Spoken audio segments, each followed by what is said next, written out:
S3-nya silakan daftar. Jadi kalau memang teman-teman memang sedang melanjutkan S2-nya, S3-nya silakan daftar.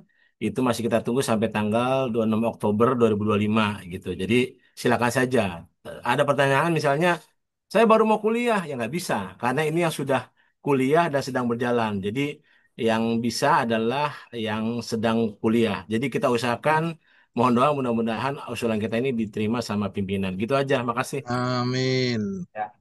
Bim Naib, Amin, izin ya. amin. Backgroundnya ini Oke, Bim Naib, mohon maaf. lanjut Pak. Nanti Saya saya Pak. pantau di jalan, soalnya mau dimatiin lampunya. Lanjut Pak, Ryan Giggs Pak, Pak. ya makasih ya Bang Naib. Assalamualaikum. Salam.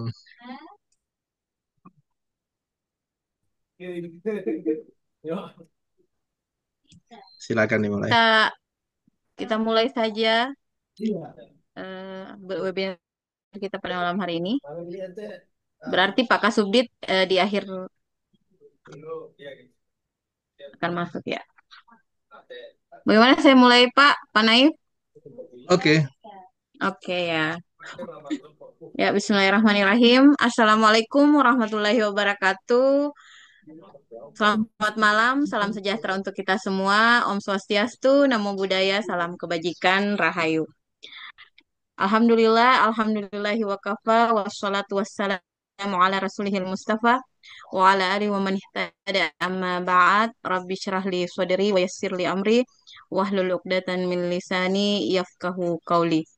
Yang terhormat Bapak Kasubdit Bina Paham Keagamaan Islam dan Penanganan Konflik Keagamaan, Bapak Haji Dedi Slamet Riyadi MAG, yang saya hormati Bapak Kasubtim Evaluasi Penyuluh Agama Islam, Bapak Haji Heru Susanto, yang saya hormati narasumber Ibu Rizka, tim Depart, para ARK, penyuluh agama, dan peserta webinar Depart yang tidak bisa saya sebutkan namanya satu-satu. Selamat malam semuanya. Semoga selalu sehat dan tetap semangat mengikuti serial webinar The Park setiap pekannya. Alhamdulillah pada malam hari ini serial ke-42. Tidak terasa, semoga tetap berjalan dan menjadi wadah edukasi untuk para ARK di seluruh Indonesia. Puji syukur kita panjatkan kehadirat Allah Subhanahu wa taala karena atas limpahan rahmat, taufik dan hidayahnya sehingga pada hari ini kita dapat berkumpul secara virtual dalam acara webinar dengan tema membangun harmoni, toleransi, inklusif bagi penyandang disabilitas melalui pendampingan penyuluh agama di Kecamatan Tilango, Kabupaten Gorontalo. Hadirin sekalian, izinkan saya, Andi Aryan Hidayat, selaku moderator, menyampaikan salam hangat dan ucapan selamat datang kepada teman-teman seluruh peserta webinar, narasumber, serta Bapak Ibu penyelenggara dari Kasubdit BPK IPKK yang telah memprakarsai kegiatan yang sangat edukatif seperti ini.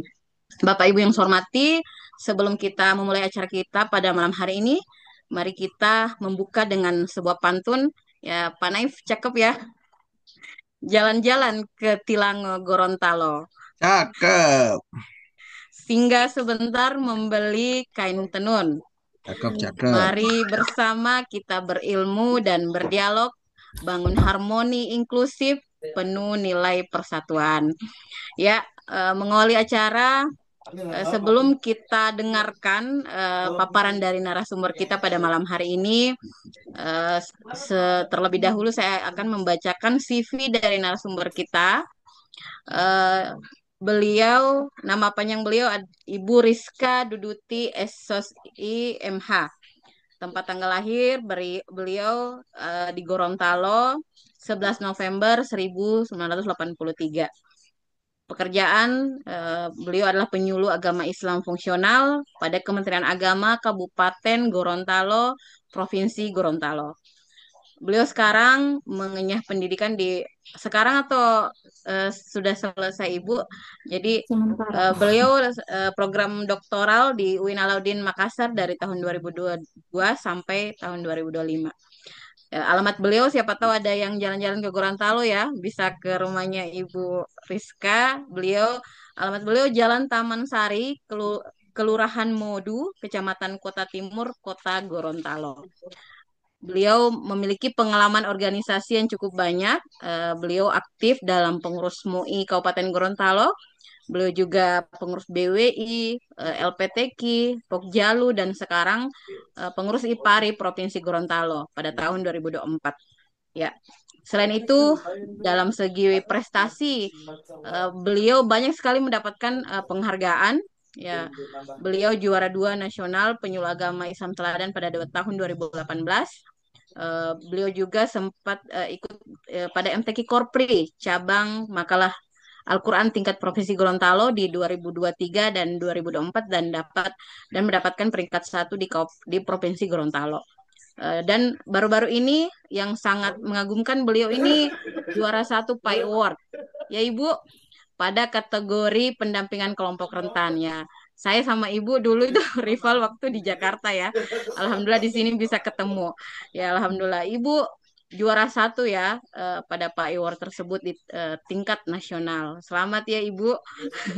Ya, Kasih. oke, Bapak Ibu peserta webinar, tema kita pada malam hari ini adalah membangun harmoni, toleransi, inklusif bagi penyandang disabilitas melalui pendampingan penyuluh agama di Kecamatan Tilango, Kabupaten Gorontalo.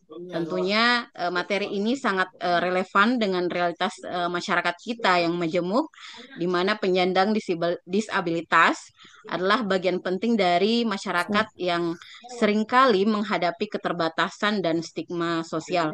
Oleh karena itu, sebagai penyuluh agama, kita mempunyai peran yang cukup strategis, tidak hanya dalam memberikan bimbingan spiritual, tetapi juga menghadirkan pendampingan yang inklusif, sehingga mereka dapat merasakan ruang kebersamaan dan yang adil dan bermartabat.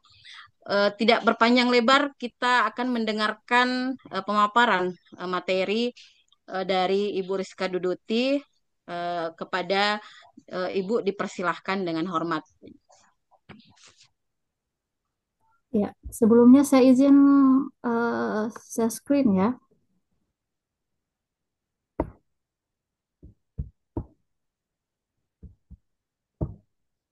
Ya. Bismillahirrahmanirrahim. Assalamualaikum warahmatullahi wabarakatuh. Alhamdulillahirrahmanirrahim. Wassalatu wassalamu ala sayyidina Muhammadin wa ala alihi washabihi ajmain amma ba'd. Yang terhormat Bapak Kasubdit Bina Paham Keagamaan Islam dan Penanganan Konflik Keagamaan Kementerian Agama RI, Bapak Haji Slamet Riyadi MAG, Bapak Kasubtim Evaluasi Kinerja Penyuluh, Bapak Heru Susanto, teman-teman, Bapak Ibu ARK, Bapak Ibu penyuluh agama se-Indonesia yang hadir pada malam hari ini, insya Allah dari Allah Subhanahu wa Ta'ala. Amin.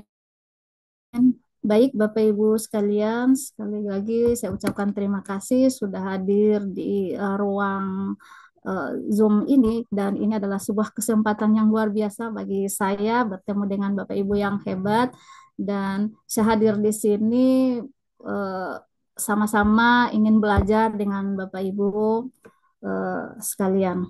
Baik, pada kesempatan ini saya diamanahi menjadi narasumber pada malam ini, dan materi yang saya bawa pada malam inklusif bagi penyandang disabilitas melalui pendampingan penyuluh agama di Kecamatan Tilango, Kabupaten Gorontalo. Namun sebelum masuk pada materi, saya sudah berkecimpung dengan dunia disabilitas itu sudah sejak tahun 2016 hingga saat ini, dan alhamdulillah banyak hal yang saya sudah dapat ketika berada bersama, mendampingi, memperjuangkan teman-teman disabilitas, dan alhamdulillah karena bersama mereka sesuai dengan apa yang disampaikan oleh Pak Menteri, keajaiban itu datang kalau kita ikhlas. Dan Kalau kita tidak ikhlas, kita tidak mendapatkan nama keajaiban. Alhamdulillah, seperti disampaikan tadi, alhamdulillah saya juara satu PNAS Award itu karena ikhlas bersama mereka dengan orang-orang istimewa ya. Alhamdulillah saya temukan nama keajaiban itu. Baik, Bapak Ibu sekalian,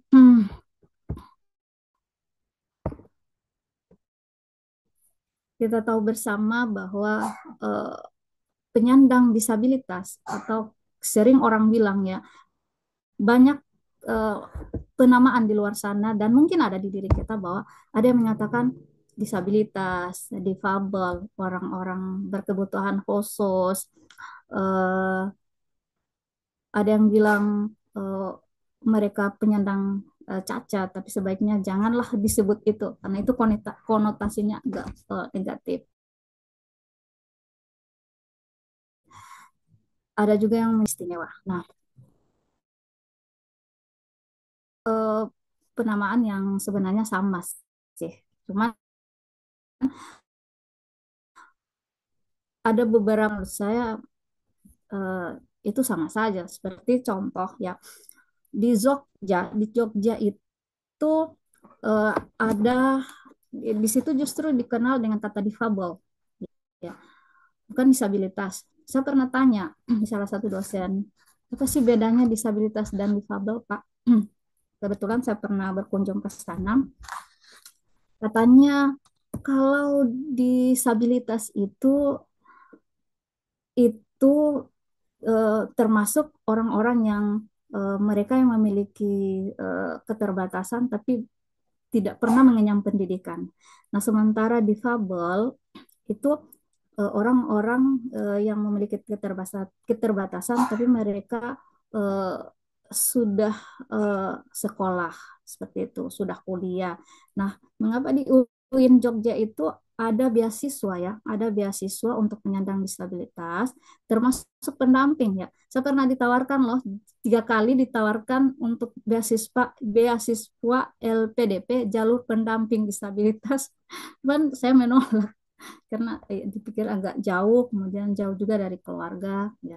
Sehingga saya memutuskan untuk Bismillah kuliah mandiri dan di disertasi saya meneliti tentang masih seputar disabilitas juga dan Alhamdulillah kemarin ujiannya Alhamdulillah mendapatkan nilai terbaik ya karena penelitian tentang disabilitas khususnya yang saya angkat kemarin itu adalah komunikasi dakwah komunitas tunarungu. Kebetulan di Gorontalo ada komunitasnya namanya komunitas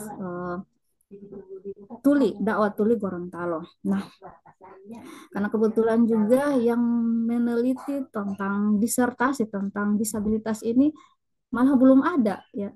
Kalau di S1 itu banyak tapi masih secara umum. S2 ada tapi masih juga secara umum ya. Yang spesifikasi itu masih belum ada khususnya untuk tunarungu. Dan saya coba mengangkat itu dan alhamdulillah kemarin saya ajukan untuk artikel, alhamdulillah itu lolos.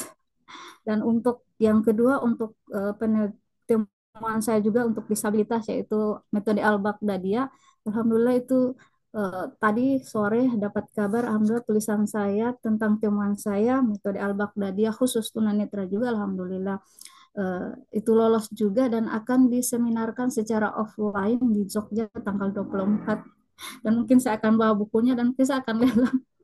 Tapi insya Allah hasilnya untuk rencana pembangunan pondok pesantren disabilitas di Gorontalo. Baik, sekapur sirih ya itu. Nah, di undang-undang ya kembali ke laptop. Ya. Secara undang-undang ya nomor 8 tahun 2016 tentang penyandang disabilitas bahwa pemerintah mendefinisikan bahwa penyandang disabilitas itu adalah setiap orang yang mengalami keterbatasan baik itu fisik, intelektual, mental atau sensorik dalam jangka waktu yang lama.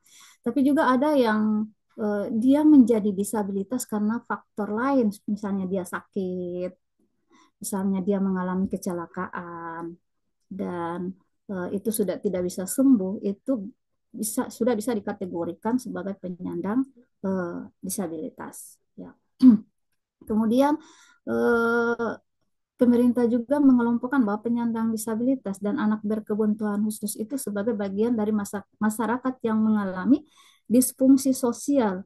Artinya, mereka tidak memiliki kemampuan untuk berperan secara aktif, ya. Seperti, mohon maaf, seperti kita hari ini yang Allah kasih kesempurnaan, yang itu bisa berperan aktif, misalnya bisa jadi pemimpin dalam rumah tangga, bisa jadi pemimpin di sebuah lembaga dan lain sebagainya. Seperti berbeda dengan mereka yang tidak memiliki kemampuan di situ. Baik, selanjutnya, nah, kalau begitu kira-kira apa ciri-ciri atau karakteristik ya penyandang disabilitas? Jadi ciri-ciri penyandang disabilitas itu ada beberapa ya, ada 3 yang saya uh, preskan ya. Yang pertama ada disabilitas fisik. Ya, disabilitas fisik itu yang disebut dengan disabilitas daksa. Itu orang yang mohon maaf cacat secara fisik seperti tidak ada tangan, kaki, atau tangan dan kakinya puntung dan lain sebagainya. Itu masuk penyandang daksa, disabilitas daksa. Selanjutnya disabilitas intelektual ya. Disabilitas intelektual itu yang mohon maaf juga orang atau anak yang memiliki IQ rata-rata di bawah. Itu yang intelektual. Nah, kemudian selanjutnya ada disabilitas mental. Nah, disabilitas mental di sini ada disabilitas sensorik. Dia termasuk disabilitas rungu, disabilitas rungu wicara, kemudian disabilitas netra. Itu yang masuk disabilitas sensorik. Yang artinya mereka menggunakan seperti rungu itu menggunakan bahasa komunikasi menggunakan jari atau bahasa isyarat. Kemudian netra menggunakan alat peraba seperti itu. Kemudian ada namanya disabilitas ganda. Nah, disabilitas ganda ini kadangkala ada di diri satu orang itu, dia bisa ganda. Selain dia rungu, dia juga intelektual. Ada itu. Kemudian bisa saja dia disabilitas daksa, tapi dia juga rungu atau dia netra. Ada itu dan banyak sekali saya temui di masyarakat ya. Dan pernah waktu kemarin saya di kampus itu ditanyakan oleh penguji saya, emang sampai kenapa ada anak bisa jadi begitu ya? Ditanyakan sampai seperti itu. Dan ini hasil wawancara saya, mohon maaf, hasil wawancara saya bersama teman-teman guru di SLB.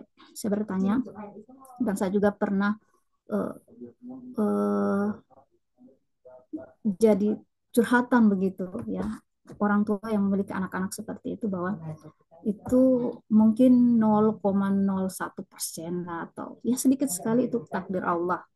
Yang selebihnya itu karena faktor lain, faktor X ya. Itu bisa misalnya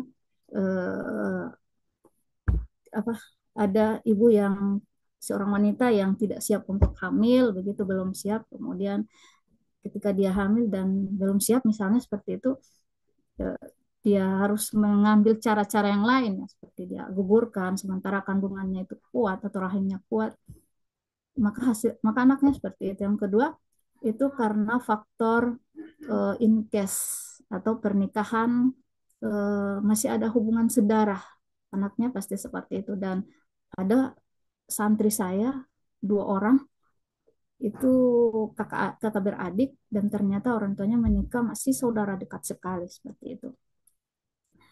Dan uh, faktor lain, uh, ini mohon maaf ada bapak-bapak di sini ya, ini juga ya untuk sekedar warning ya buat bapak, kalau istrinya hamil tolong jangan disakiti dong hatinya ya, bisa bawaannya ke kandungan ya.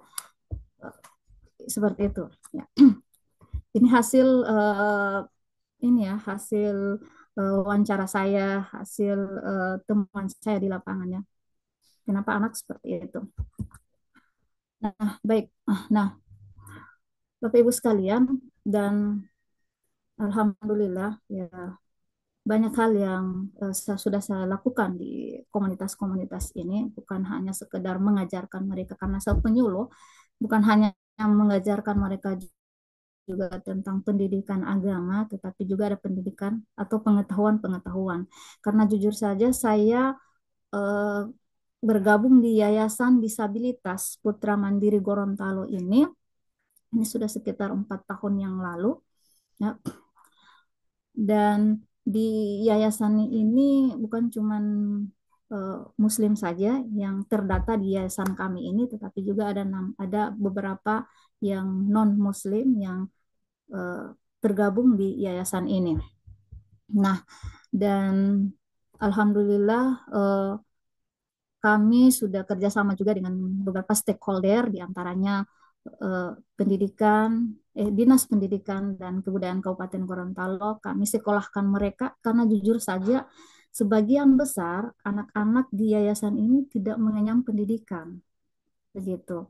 Sehingga kita prihatin ya, kesian mereka sudah seusia begini tapi tidak bisa sekolah. Sebenarnya ada SLB tapi jauh. Ada di kota tapi agak jauh, ada juga di kabupaten tapi jauh juga. Tidak ada yang menjaga mereka. Kemudian orang tua mereka juga sibuk bekerja misalnya jadi petani dan lain sebagainya. Sehingga mereka tidak menyekolahkan anak-anak ini. Sehingga yayasan memiliki inisiatif kami sekolahkan anak-anak ini dan kami juga yang mengajarkan. Jadi eh, saya berperan ganda di situ sebagai guru ngaji setiap hari Selasa, kemudian hari Sabtu dan hari Senin itu mereka sekolah. Saya harus mengajarkan sinetra menggunakan alat namanya reglet, yaitu agar mereka bisa menulis. Kemudian untuk rumus sendiri itu saya gunakan Bisindo, ya. Dan untuk disabilitas selain daksa dan intelektual. Nah, harapannya mereka ini setidaknya uh, memiliki pengetahuan walaupun itu tidak seperti kita ya secara umum. Nah, dan inilah hasilnya saya bisa tampilkan di sini. Ini kami berusaha menghadirkan teman-teman disabilitas ini di ruang-ruang publik ya kan, biar mereka bisa dikenal, biar mereka tidak dimarginalkan, karena jujur saja masih banyak ya yang saya temui di luar sana ya, anak-anak seperti itu justru dimarginalkan, bukan cuma ada keluarga mereka, justru ada lingkungan di luar juga ya seperti itu. Jadi sini kami berusaha mereka berusaha eh, memperkenalkan mereka walaupun dengan berbagai cara ya, agar mereka ini bisa diterima oleh khalayak. Nah, di sini di angka 1 ini dalam rangka Hari Disabilitas Internasional, alhamdulillah ini bersama Ibu Wakil Gubernur, kebetulan beliau ini adalah Bunda Disabilitas Provinsi Gorontalo yang sangat bersemangat sekali membantu kami di Yayasan Disabilitas Gorontalo. Kemudian di sini ini alhamdulillah ini di angka 2 ini adalah pendampingan saya untuk teman-teman disabilitas ini, ada disabilitas yang Muslim dan nonis. Alhamdulillah mereka ini terpilih menjadi peserta BIMTEK di Makassar ya, yang diselenggarakan oleh Kemensos RI, dan ini saya dampingi langsung. Dan ini alhamdulillah juga yayasan kami ini sering dikunjungi dan mendapatkan bantuan juga dari Indomaret dan Alfamart. Alhamdulillah, dan kami sudah diberi ruang juga ya. Alhamdulillah beberapa disabilitas sudah dipekerjakan di Indomaret dan Alfamart. Alhamdulillah. Dan selanjutnya ini adalah komunitas Rumu. Di sini juga ada nonis, ada beberapa orang nonis. Mereka punya komunitas namanya komunitas motor, dan mereka juga punya kegiatan positif seperti bakti sosial, kemudian saling berkunjung kalau ada teman mereka yang sakit, mereka menggelar seperti di saat bulan Ramadan, bagi-bagi takjil, dan itu inisiatif mereka sendiri. Walaupun agama mereka berbeda seperti itu. Yang selanjutnya, baik. Nah, Bapak Ibu sekalian, selama ini seperti saya sampaikan bahwa masih banyak orang-orang istimewa ini ya, atau yang sering kita sebut penyandang disabilitas ini masih istilahnya masih dimarginalkan ya. Dan kadangkala dan mereka ini masuk pada kelompok rentan. Nah, justru mereka rentan seperti ini kadangkala ada yang memanfaatkan keadaan ini sehingga saya sedini mungkin melakukan beberapa gerakan untuk mengantisipasi hal ini.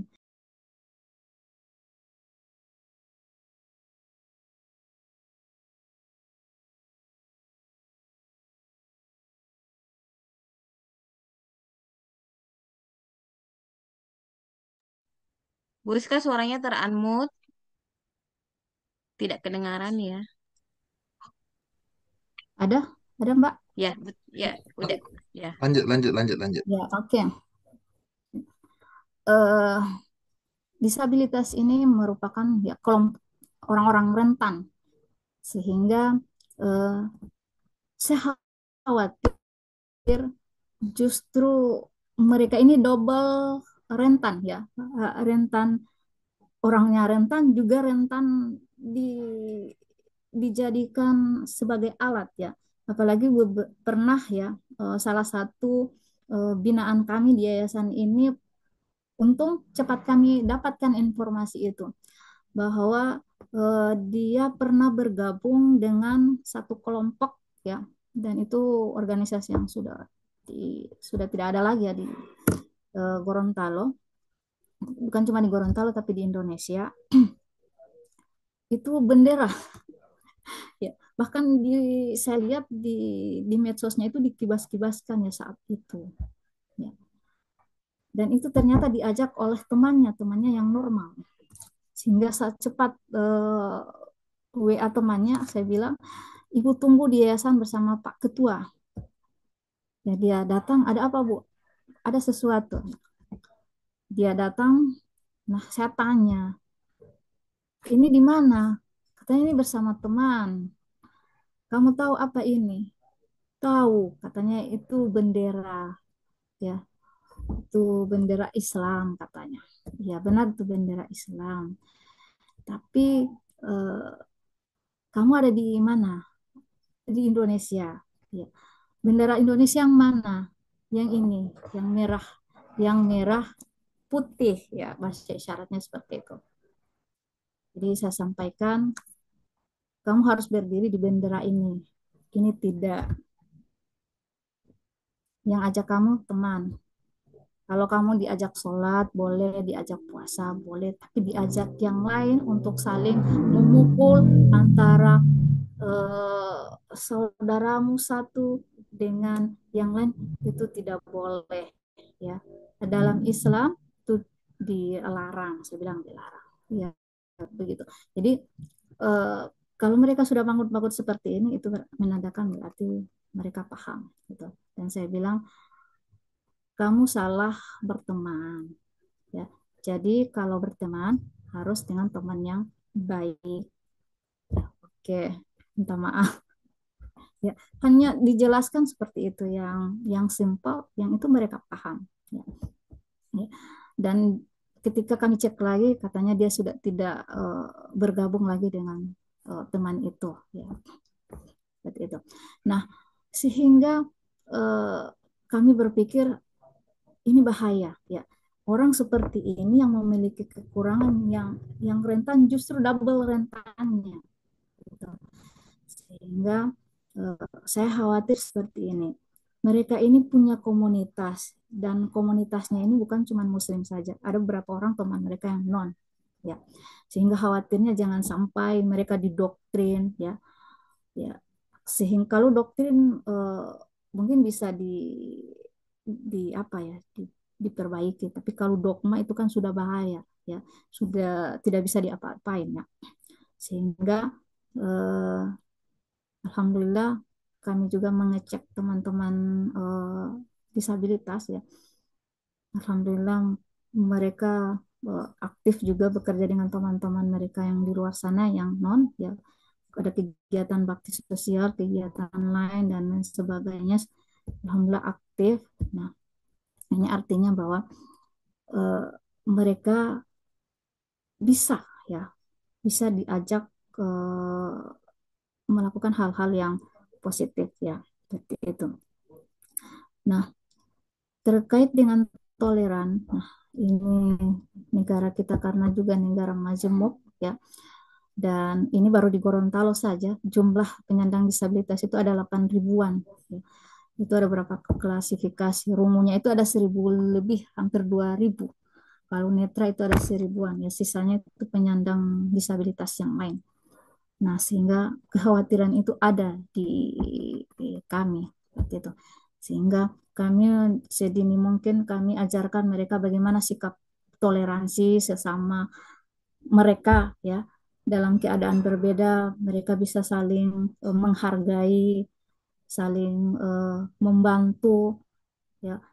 Walaupun mereka dalam keadaan berbeda, misalnya si netra, ya, ketika ini seperti kemarin 2 hari kemarin kami ikut kegiatan Hari Aksara Internasional dan mohon maaf makanya saya agak terlambat, mohon maaf Mbak Cici agak terlambat mengirim eh, biodata, materi dan lain sebagainya karena kami ada di kegiatan Hari Aksara Internasional.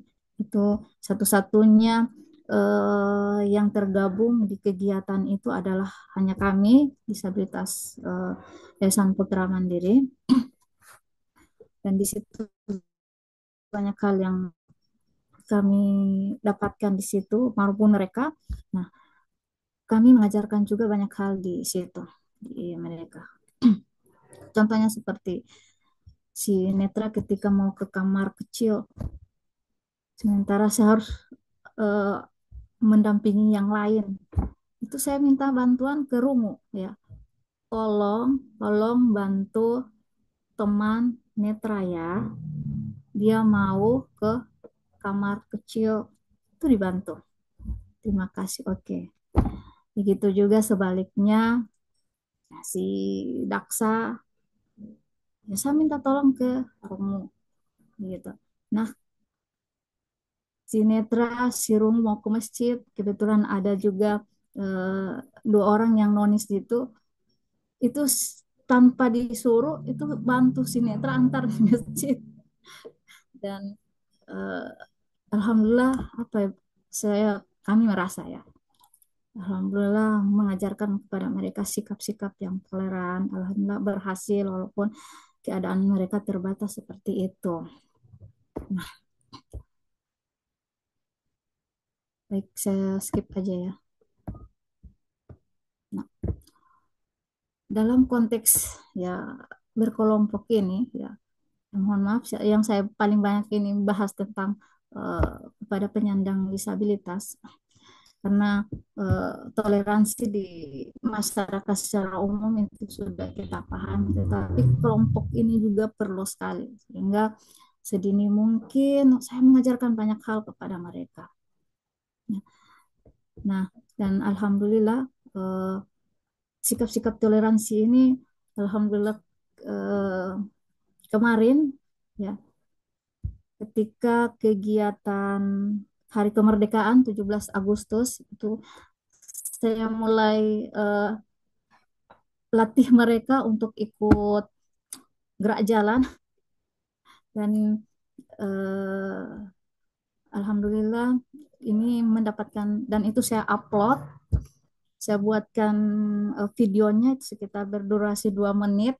Alhamdulillah pas tanggal 17 Agustus itu saya ikutkan video saya itu di Kanwil Kementerian Agama dan alhamdulillah juara 1. Saya angkat tema tentang toleransi disabilitas dari akses menuju eh, dari akses toleransi disabilitas dari akses menuju kepastian. Alhamdulillah ini saya putarkan sedikit. Ini video kami, mohon izin. Ini kegiatan eh, hasil ya dari pembelajaran kami tentang toleransi kepada teman-teman disabilitas. Saya izin putar sedikit.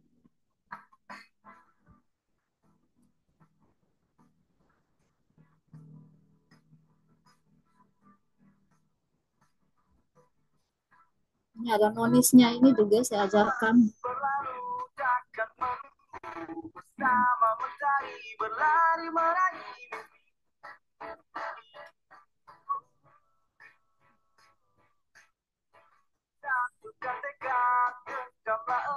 Tetap semangat, jadilah yang terhebat.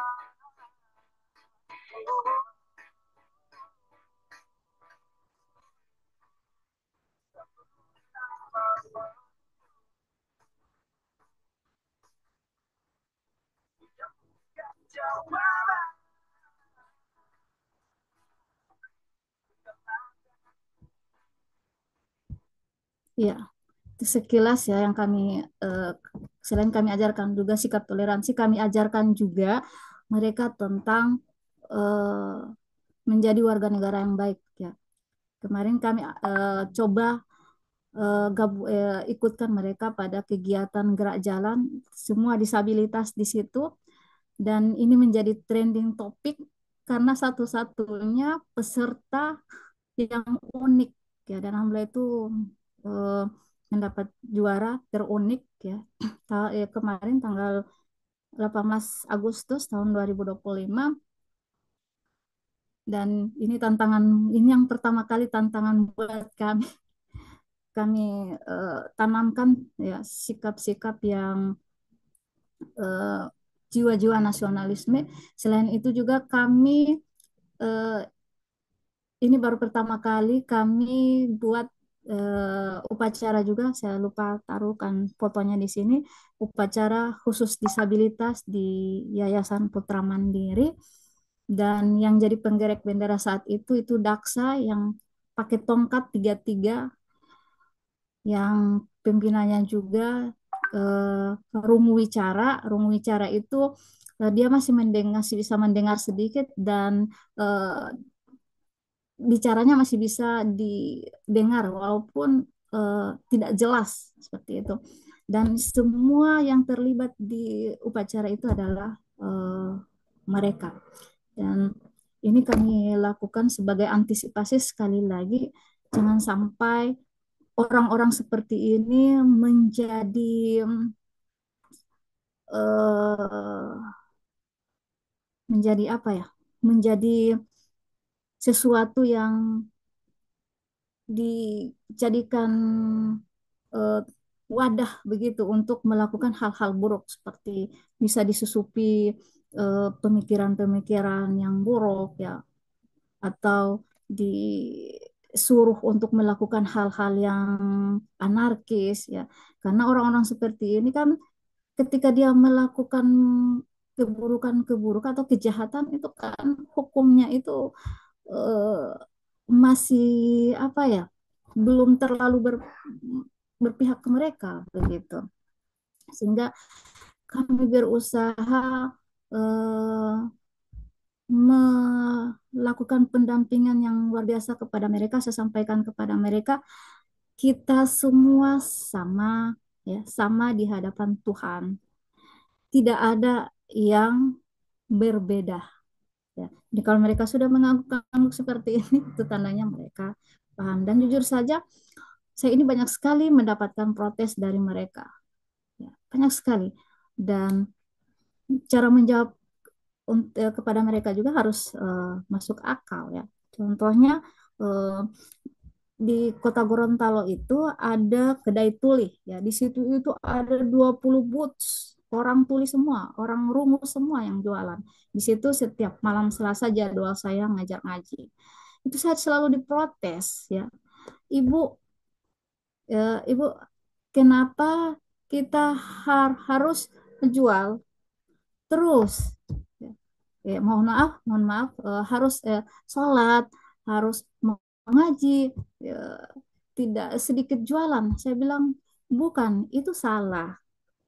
Kalau kamu rajin sholat, rajin bantu orang, rajin mengaji, insya Allah rezeki kamu ditambah oleh Allah. Oh gitu ya.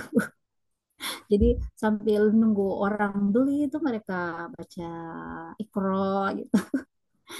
Jadi harus masuk akal jawaban kepada mereka. Nah, jadi banyak hal yang sudah kami lakukan sekali lagi kepada mereka dan saya sering ingatkan kalau ada yang datang ke kamu untuk eh, mengajarkan eh, hal-hal yang buruk itu jangan ikuti ya. Iya, Ibu. Jadi ada kekhawatiran seperti itu. Jadi, sering diingatkan. Kemudian em, kalau ada pertemuan komunitas-komunitas seperti itu, banyak ya komunitas Rumu ya, banyak komunitasnya mereka itu saya berusaha hadir di situ ya. Saya ingin lihat apa sih, jangan sampai ada kajian-kajian lain di situ dan ternyata itu tidak ada. Biasanya mereka hanya membahas eh, kegiatan misalnya pramuka, kegiatan apa itu sahabat saya begitu mereka juga setiap malam Jumat itu ada masjid khusus untuk disabilitas ya, itu ada letaknya di Kota Gorontalo dan itu saya datangi, jangan sampai mereka belajar agama justru ada kajian-kajian lain. Dan saya izin di situ, sebenarnya saya ditanyai oleh pimpinan saat itu, pimpinan yang lain mes itu, buat apa? Saya bilang, seorang Kementerian Agama, saya penyuluh. Tugas saya memonitoring lembaga-lembaga keagamaan termasuk masjid. Apalagi di sini jamaahnya sebagian ini adalah eh, binaan saya di Yayasan Putra Mandiri, di Yayasan Disabilitas Gorontalo. Oh, begitu, Bu. Iya, saya hanya ingin melihat perkembangan belajar agama mereka itu sampai di mana. Kan saya khawatir karena di situ pakaian mereka itu cuma tablik. Saya khawatir jangan sampai ada kajian-kajian lain ya seperti itu. Dan saya berapa kali hadir di situ dan ternyata kajiannya hanya seputar tohara, hanya seputar fikih dan lain sebagainya. Tidak ada kajian tentang togut misalnya. Karena saya lihat komunitasnya itu jamaah tablik ya. Jadi ada kekhawatiran juga seperti itu. Alhamdulillah tidak ada dan binaan kami ya disabilitas rungu alhamdulillah menjadi jamaah aktif di situ dan itu sering itu setiap malam Jumat dan itu sering saya kontrol juga karena kebetulan rumah saya di Kota Gorontalo tapi wilayah kerja saya di Kabupaten Gorontalo perbatasan itu sekitar 30 menit ya dari rumah saya ke tempat kerja saya sehingga masjid itu bisa saya lewati setiap malam Jumat seperti itu dan alhamdulillah ya sampai saat ini saya bersyukur saya dan saya selalu berdoa ya semoga eh, anak-anak binaan saya ini ya aman-aman saja. Saya khawatir mereka akan disusupi hal-hal yang buruk. Makanya saya intens ya bersama eh, relawan-relawan yang lain ya. Makanya kami itu berusaha kerjasama dengan stakeholder yang ada ya, kerjasama dengan beberapa instansi, Kemensos, Dinas Kesejahteraan, kemudian dengan Basnas, dengan pemerintah provinsi, pemerintah kabupaten kota, BLK dan lain sebagainya kami kerjasama untuk seperti BIMTEK, pelatihan dan lain sebagainya biar mereka tidak gampang ya ada hal-hal yang seperti itu datang di mereka ya. Ada kekhawatiran apalagi Gorontalo ini pernah 2 tahun atau 3 tahun yang lalu pernah ada teroris loh Pak di sini. Bahkan di daerah saya sendiri, di wilayah kerja saya sendiri, ternyata ada ya yang saat itu ada ISIS di situ dan ternyata alhamdulillah sudah aman ya. Padahal itu wilayah selalu tempat saya melakukan di pembinaan, ternyata besoknya didapati ada ya satu warga masyarakat yang itu apa terindikasi ya dan ternyata dia hanya belajar otodidak di YouTube katanya sehingga dia dikirimin seperti kaos dan kemudian itu dipakai dan ternyata itu aliran dan ternyata itu kelompok yang dilarang ya ISIS itu. Dan alhamdulillah itu kami sudah dipantau oleh Polda, dan kami juga Kementerian Agama, MUI dan sebagainya. Alhamdulillah orang itu sudah kembali ke Islam yang kafah. Alhamdulillah ya seperti itu. Jadi itu khawatirnya saya ya. Dari kejadian itu sehingga saya intens ya melakukan pendampingan bukan cuma masalah agama tapi hal-hal yang lain seperti saya contohkan tadi ya, mengajarkan mereka bagaimana hidup bertoleransi sesama Muslim dengan non Muslim seperti itu. Dan uh, alhamdulillah dan doakan ya insyaallah kami sehat-sehat melakukan pendampingan kepada mereka biar setidaknya mereka bukan setara dengan kita ya, setidaknya ya mereka bisa seperti kita, bisa hidup ya layak seperti itu. Ya, terima kasih ya. Mungkin ini sudah lebih waktunya ya, Ibu Aryan ya. Ya, bisa nanti dikembangkan di Ya, diskusi baik. sebentar, Ibu. Baik. Terima kasih atas waktunya. Saya sudah banyak bercerita ya seputar disabilitas ya. Mohon maaf jika ada sesuatu yang berlebihan. Kalau ada sesuatu yang berlebihan itu sebenarnya kelemahan saya sebagai manusia biasa. Terima kasih. Assalamualaikum warahmatullahi wabarakatuh. Waalaikumsalam warahmatullahi wabarakatuh. Nah, terima kasih atas pemaparan dari narasumber. Ini sangat inspiratif sekali dan banyak hal yang patut kita pelajari dari strategi dan cara pembinaan dari Ibu Rizka terhadap teman-teman kita yang disable dan atau disabilitas. Eh, Ya, kita akan membuka ruang diskusi untuk materi kita pada malam hari ini. Teman-teman yang ingin memaparkan atau bertanya, silahkan dinyalakan fitur raise hand-nya. Atau ada yang mau bertanya di kolom komentar, silahkan Bapak Ibu sekalian. Ki- Silahkan di raise hand, teman-teman yang ingin bertanya, dinyalakan fitur raise hand-nya. Nah, saya lihat di kolom chat komentar ada pertanyaan Ibu Rizka, bagaimana kita eh, tidak apa, kita mulai dari kolom chat ya. Ya. Ya, di sini ada yang bertanya ini dari Pak Zainal Arifin, bertanya tentang metode apa yang diterapkan untuk anak-anak difabel untuk mengkanter paham atau ajaran yang tidak sesuai dengan ajaran Islam. Yaitu pertanyaan dari Pak Zainal Arifin. Ya, eh, mungkin bisa langsung dijawab sambil menunggu teman-teman yang lain yang ingin bertanya. Ya, silahkan Ibu Rizka. Iya, baik. Terima kasih atas pertanyaannya Pak Zainal Arifin. Ya, baik. Ya, Dan sebelum dakwah ya masuk di Gorontalo khusus anak disabilitas rungu ya, memang anak rungu ini memang parah sekali ya, parah sekali bahkan karena memang tidak ada yang mengajarkan untuk mereka ya. Mereka ketika hadir di ceramah takjiah atau ceramah apa itu kan tidak, penceramah kan tidak menguasai bahasa isyarat. Dan alhamdulillah sekarang bahkan ada sekitar 2 orang santri saya itu sudah bisa berdakwah tapi menggunakan JBI, juru bahasa isyarat. Jadi mereka berceramah 5 sampai 10 menit di orang-orang normal itu biasa di bulan puasa itu kami hadir dan itu ada penerjemah, kami bawa penerjemah, sering juga saya jadi penerjemah ya ya. Jadi sebelum mereka itu mengenal dakwah di Gorontalo, ini komunitas disabilitas rungu ini parah sekali. Asmaul Husna yang 99 mereka menganggap itu Allah ada 99 ya.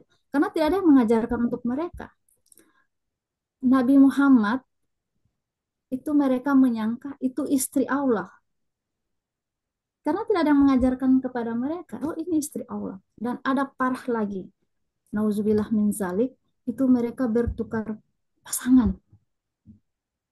Dah, dan eh, dan ketika itu dilaporkan oleh masyarakat ya, dan bayangkan kami berkecimpung di dunia disabilitas itu dari 2016. Dakwah kami itu bisa diterima oleh mereka itu tahun 2018. Bayangkan 3 tahun kami harus eh, apa ya, bersemangat sekali berdakwah. Memang kami datangi satu persatu, kami datangi komunitasnya, itu mereka tidak mau sama sekali. Kami punya cara. Cara kami adalah kami ajak mereka panggil makan. Makanya saya sampai sekarang ketika ke komunitas itu belajar mengajarkan mereka belajar ngaji maupun sekolah itu harus bawa makanan gitu, atau eh, setiap malam setiap malam Jumat itu juga ada makanan di masjid. Jadi kita ada, atau mau saya ajak di rumah yang mau belajar, itu saya bilang ada acara makan-makan, itu mereka datang padahal saya sisipi habis itu mereka ngaji. Nah, makanya kami itu eh, sering sekali mendapat bantuan dari Kemensos, itu bantuan makanan untuk anak-anak disabilitas. Ya, itu kesempatan kami untuk kasih belajar mereka, terutama belajar mengaji, seperti itu. Jadi, mohon maaf, anak-anak seperti itu, eh, mereka itu kalau dikasih makanan suka sekali, tapi itu disisipi belajar-belajar Ya, agama. Gitu. Jadi, alhamdulillah 3 tahun ya kami berjuang ya, face to face ya agak susah juga, itu mereka tidak mau sama sekali. Gimana ya caranya betul. mendatangi komunitasnya, dan alhamdulillah itu salah satu cara kami, coba kita ajak mereka makan. Dan ketika laki-laki dikasih rokok ya, ibu-ibunya itu kita berusaha saat itu gimana kita kasih cari apa kerjasama dengan Basnas, kita mau ada kegiatan ini. Basnas suka sekali membantu kalau ada kegiatan yang mengatasnamakan apa disabilitas, Ya, dan itu mereka bantu, dan alhamdulillah mereka mau, dan itu kesempatan kita mengajarkan ya, kepada mereka pelan-pelan ini Allah betul. satu ya, ini Allah, bahasa Allah, Allah hanya satu, jadi Allah satu Ya, begitu ya. Nabi Muhammad itu bukan istri Allah. Begitu, salah salah salah salah. Gitu. Jadi, kalau mereka begini, oh itu bingung. Tapi kalau mereka menganggap seperti itu berarti mereka paham. Begitu. ya, Jadi alhamdulillah 3 tahun kami berjuang. Alhamdulillah eh, anak-anak itu sekarang alhamdulillah sudah rajin mengaji, sudah rajin betul. sholat, bahkan ada yang jadi penceramah. Bahkan saya sudah hadir Masya Allah. pernah di Kementerian Agama loh, hari amal bakti, itu saya lobi kepala kantor, Pak, ada loh binaan saya bisa ceramah. Ah masa? Yang benar bisa Pak, saya jamin, saya jaminannya Pak. Ya udah, benar, saya udah, kita diundang di ya Kultum. Alhamdulillah, ah, benar ini, masa sih orang tidak bisa bicara? Nah, kasih ceramah sama kita yang bisa bicara. Itu 2 tahun lalu. Alhamdulillah itu diapresiasi, itu menggunakan bahasa isyarat. Ada juru bahasa isyaratnya. Dan alhamdulillah respon luar biasa, dan saat itu banyak sekali teman-teman saat itu yang itu kasih berebutan kasih empok. Saya bilang, Pak, kita datang sini bukan ngamen loh Pak. Udah, ini apresiasi kita loh Bu. Kita ini heran. Maksudnya Betul. kok ada yang seperti itu ya. Kira-kira seperti itu. Alhamdulillah. Itu pendekatan kami, Pak. Kami menggunakan pendekatan itu, terutama hati ya. Yang jelas kami sangat ikhlas ya. Jangan Ya, yang betul-betul ikhlas Pak, beli makanan untuk mereka dan itu kita sisipi dakwah di situ. Alhamdulillah sampai sekarang, alhamdulillah berhasil sampai tahun 2019 sampai sekarang komunitas dakwah Tuli Gorontalo itu aktif. Masya Allah. Ya, sangat inspiratif sekali ya, Mbak, pembinaannya dan kalau bicara soal makanan kayaknya kita juga orang normal sangat tertarik kalau teman-teman itu sangat tertarik kalau ada makanan ya, kalau dalam ingin dibina seperti itu. Nah, ini ada beberapa teman-teman yang sudah raise hand, ya kita persilahkan. Di sini ada Pak Ahmad Galib Amin terlebih dahulu. Yang pertama, raise hand, silahkan Bapak Ahmad Galib Amin eh, untuk bertanya secara langsung di room Zoom kita.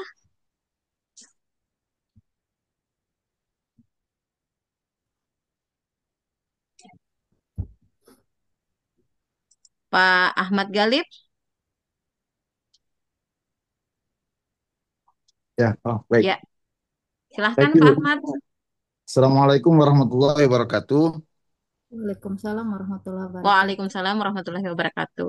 Sebelumnya terima kasih kepada Ibu Moderator dan juga Ibu Pemateri yang telah menyampaikan materinya dengan sangat inspiratif dan banyak sekali insight-insight baru yang saya terima.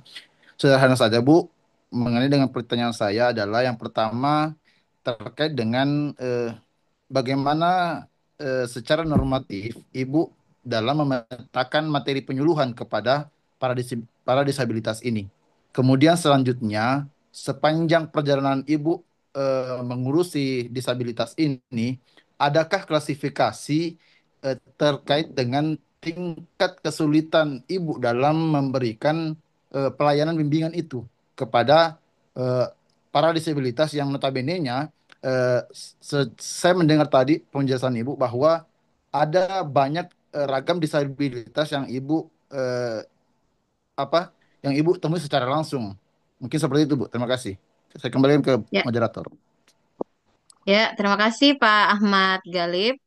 Eh, kita tampung satu lagi pertanyaannya Ibu. Setelah itu bisa langsung dijawab oleh Ibu Rizka.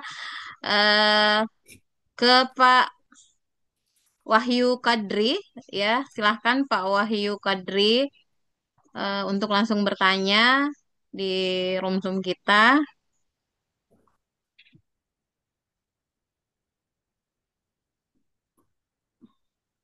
Ya, silahkan.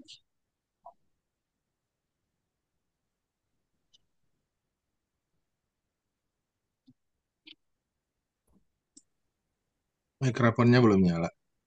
Dari Aceh. Eh, mikrofon tolong dinyalakan Pak Wahyu ya, Oke, silahkan. oke Udah baik. bisa nyala, Pak. Silakan. Ya, silahkan Pak Wahyu. Bismillahirrahmanirrahim. Assalamualaikum warahmatullahi wabarakatuh. Waalaikumsalam warahmatullahi wabarakatuh. Terima kasih atas kesempatan waktu yang diberikan untuk bertanya beberapa hal terkait materi yang disampaikan hari ini. Assalamualaikum Bu Rizka, Ustazah Rizka, luar biasa ya. Saya saat di Penais Award itu menyaksikan sendiri ya bagaimana Bu Rizka ini sangat luar biasa dalam memberikan perhatiannya terkhusus kepada saudara kita yang berkebutuhan khusus seperti itu. Dan saat itu luar biasanya saya duduk di samping Bu Rizka yang sedang mengajarkan hafalan Al-Quran terhadap salah satu anak yang berkebutuhan khusus tersebut. Dan itu sangat luar biasanya dalam beberapa kali diajarkan anak tersebut bisa. Dan itu adalah sebuah anugerah yang sangat luar biasa bagi saya saja sendiri mungkin menghadapi orang yang normal saja begitu setipis tisu ya kesabarannya. Namun Ibu Rizka itu luar biasa. Bu Rizka, mungkin saya tidak bertanya, saya tidak ingin menggali terkait bagaimana cara ibu, bagaimana eh, penanganan ibu terhadap anak kebutuhan khusus tersebut gitu. Saya ingin tolong dong Bu, berikan gitu kan, bagaimana pesan-pesan buat kami ini yang apa namanya memberikan materi terhadap orang-orang yang normal di luaran sana seperti itu kan agar bisa menjadi seperti ibu gitu. Bagaimana caranya? Seperti itu. Itu aja sih. Terima kasih Bu Moderator. Ya, ya terima kasih Pak Wahyu. Ya, kita tampung dua pertanyaan ini. Mungkin langsung saja dijawab oleh Ibu Rizka berhubung waktu juga sudah semakin singkat ya. Jadi kita langsung saja dengarkan paparan jawaban dari Ibu Rizka Duduti. Silahkan Ibu Rizka. Ya, terima kasih. Ya, ini pertanyaannya ini bagus sekali dari Pak Ahmad Galib ya. Bertanya Ya, bagaimana Ahmad materi Galib. penyuluhan ya kepada disabilitas dan kira-kira apa tingkat kesulitan di Ya, antara tingkat kesulitan. ya beberapa disabilitas tadi ya. Jadi eh, intinya adalah hati sih, Pak. Ya, kemarin anak-anak saya bawa ke Jakarta itu karena itu kan baru pertama kali mereka ke Jakarta. Ada yang tidak bisa mendengar, tidak bisa bicara, kemudian satunya tidak bisa melihat, tapi bisa bicara. Itu mereka, saya saja normal ya, itu agak deg-degan ya saat itu. Apalagi mereka ya. Saya cuma satu kata kunci yang saya bilang ke mereka. Nak, kalian akan sukses di sini bersama Al-Quran kalau kalian pakai hati. Oke, itu sambil bicara, suara saya ke kanan karena ada netranya di sebelah kanan dan menggunakan bahasa isyarat karena di depan saya ada rungu. Jadi pakai hati dan alhamdulillah itu kami tampil mereka bisa mengaji ya, si netra bisa mengaji, si rungu juga bisa mengaji menggunakan Al-Quran isyarat itu karena saya bilang pakai hati. Makanya saya bilang kemarin apapun yang kalian dapatkan hari ini sampai seterusnya itu karena Al-Quran. Al-Quran yang kalian baca dengan hati gitu. Dan itu yang saya sampaikan kepada teman-teman disabilitas. Nah, terkait dengan kira-kira materi ya, karena disabilitas yang saya hadapi ini ada bermacam-macam, itu otomatis materi atau metode yang saya gunakan juga berbeda ya. Misalnya contoh untuk disabilitas daksa dan intelektual, itu kan mereka bisa bicara, bisa mendengar, cuma eh, fisiknya yang kurang ya, atau IQ-nya yang di bawah rata-rata, itu saya gunakan gambar ya. Itu saya gunakan metode gambar, api A, balon ba, tangan ta, salusa, jagung jahat, hati dan lain sebagainya. Kadangkala saya menerima begini, ada yang intelektual, itu harus diulang-ulang-ulang-ulang sambil memberi mereka semangat. Api A, api A, apa ibu? Apa? Ulang sampai 30 huruf, apa ibu? Apa ibu? Ya, tapi disemangati, bagus, kamu bagus. Dan mereka itu pingin sekali dipuji ya, orang-orang seperti itu yang pertama pingin suka sekali dipuji, harus diberi perhatian. Dan yang kedua eh, dari sisi psikologi mereka itu positif, makanya mereka itu tidak bisa dimarah ya. Kalau mereka misalnya malas datang mengaji itu dibiarkan dulu, nanti eh, 10 atau 15 menit saya telepon orang tuanya sudah bisa diantar gitu. Itu pasti mereka datang, jangan dipaksa saat itu. Begitu. Jadi eh, seperti itu kondisi ya psikologi mereka. Kemudian untuk rumus sendiri, alhamdulillah kami sudah punya Al-Quran isyarat ya dari Lembaga Pentasian Al-Quran. Saat itu saya mengecek langsung, saat itu saya bawa buku saya metode Al-Baghdadiyah Braille dan alhamdulillah kami dapat oleh-oleh Al-Quran Braille dan Al-Quran isyarat dan itu saya gunakan di pengajian saya. Dan itu kalau rungu itu belajar mengaji itu kan pakai jari, alif, ba, ta, sa, dan sebagainya. Kalau menggunakan sudah menggerakkan baris misalnya A, I, O, A, An, I, In, E. Kemudian on, jari ini dilengkungkan, kemudian dua jari ini dicolek on seperti itu.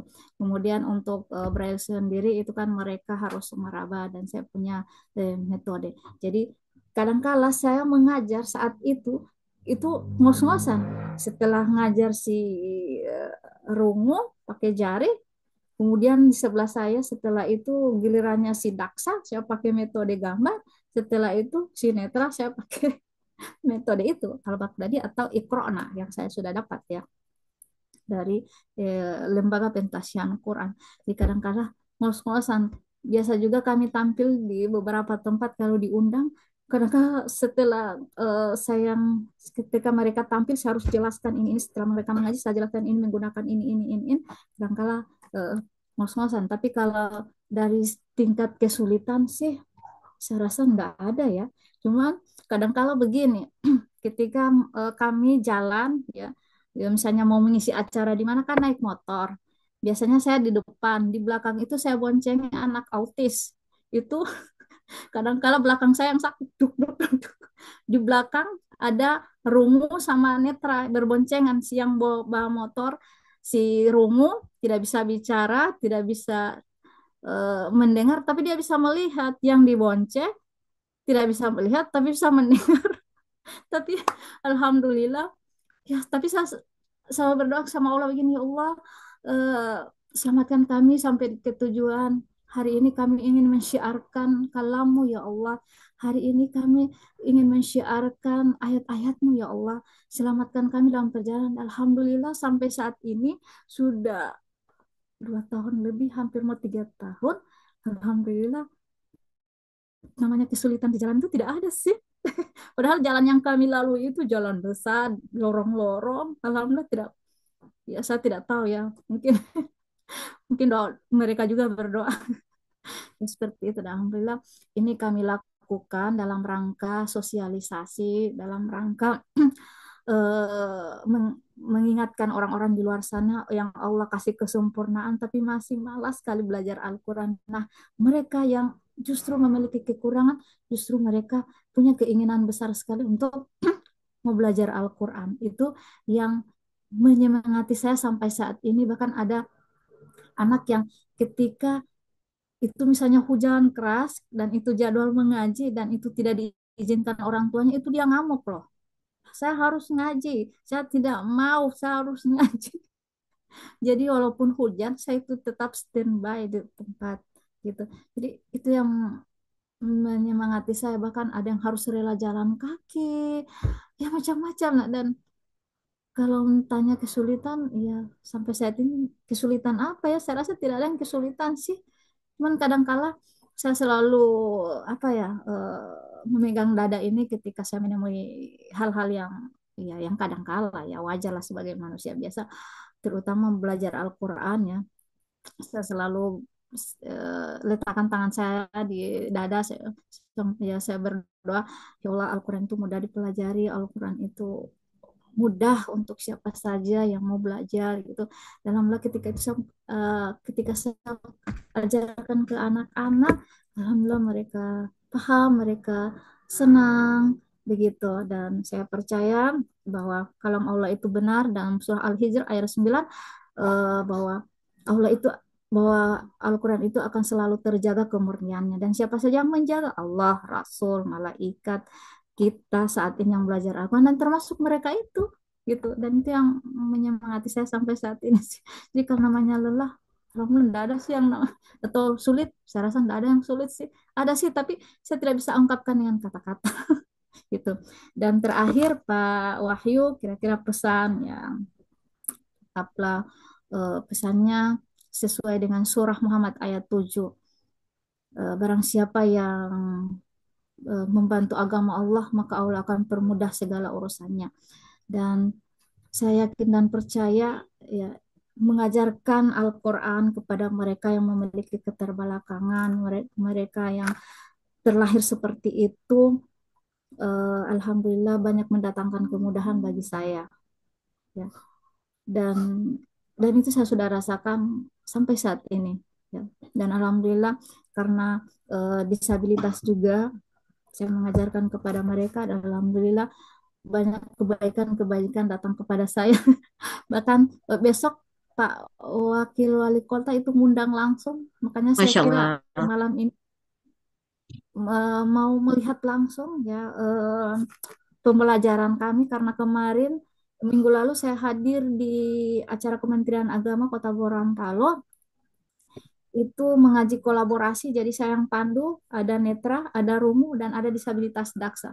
Jadi daksanya itu tangannya cuma setengah seperti itu sambil menunjuk Al-Quran. Ibu Wakil Gubernur hadir saat itu, beberapa pejabat yang ikut terharu, ya Allah, dalam keadaan seperti ini dia menunjuk Al-Quran. Itu saya bilang pakai hati ya, jangan lupain Al-Quran. Ya, ya Bu. Alhamdulillah kami sukses saat itu. Alhamdulillah. Jadi pesannya eh, tetaplah berjuang di jalan Allah, tetaplah ikhlas ya.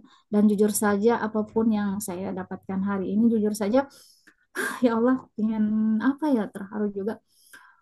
Ya masih ada suara-suara sumbang di luar sana, jujur saja yang yang apa ya, ke saya begitu. Dan saya, ya mungkin dari 10 orang hari ini saya sekarang gitu, yang hari ini masih tidak suka begitu, bahkan ada yang ya begitu, yang masih mengirim apa ya, yang masih tidak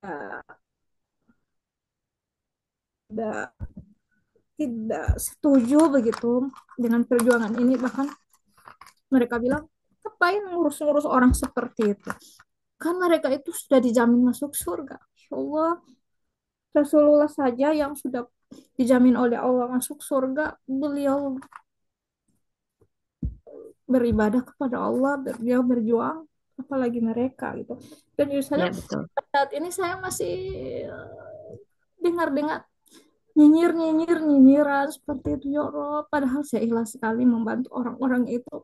Saya gunakan apa yang ada pada diri saya berkorban dari waktu dan sebagainya, masih ada orang nyinyir sampai saat ini. Bahkan saya bilang tidak apa-apa. Saya bilang eh, teladan saya itu Rasulullah. Saya kasih kuat. Dan alhamdulillah saya ada di lingkungan orang-orang yang kamu semangat, kamu bisa.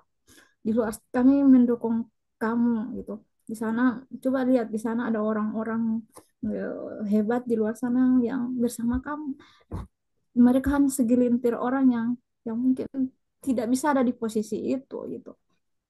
Gitu aja. Jadi saya sering apa ya, kadangkala ada juga ya rasa ya Allah, kadangkala ingin mundur begitu, tapi lihat ya Allah, di sana di luar sana mereka berjuang sekali.